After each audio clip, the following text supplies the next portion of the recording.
اللہ ताला का मामला अपने बंदों के साथ मुख्तलिफ है, मुख्तलिफ बंदों के साथ मुख्तलिफ मामला है। अगर हम कैटेगराइज करें तो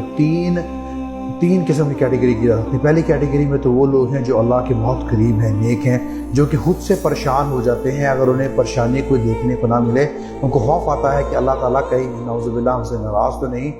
हमें क्यों अल्लाह ताला किसी आजमाइश या किसी पकड़ में नहीं डाल रहा, ताकि हम अल्लाह के सामने गिड़गिड़ाएं और उसका हमें ज़्यादा मौका मिले। तो जब उनके पास कोई मुश्किल आती है तो ये फ़ौरन समझ जाते हैं कि हमसे ज़रूर कोई गलती हुई है, गुनाह सजद हुआ है, तो ये फ़ौरन अल्लाह के हुज़ूर माफ़रत मांगते हैं और अल्लाह ताला से उम्मीद की जाती है कि अल्लाह ताला माफ़ कर देते हैं। सेकंड कैटेगरी वो है जिनको अल्लाह ताला डील देते हैं। ये थोड़े से बदनसीब लोग हैं क्योंकि ये डील में ज़्यादा गुनाह करते रहते हैं और जब पकड़ आती है, काफ़ी अरसे बाद पकड़ आती है और पकड़ संगीन आती है, अल्लाह ताला इन्हें किसी बीमारी में मुब्तला कर देते हैं या इनसे कुछ उनके हालात चेंज कर देते हैं, लेकिन ये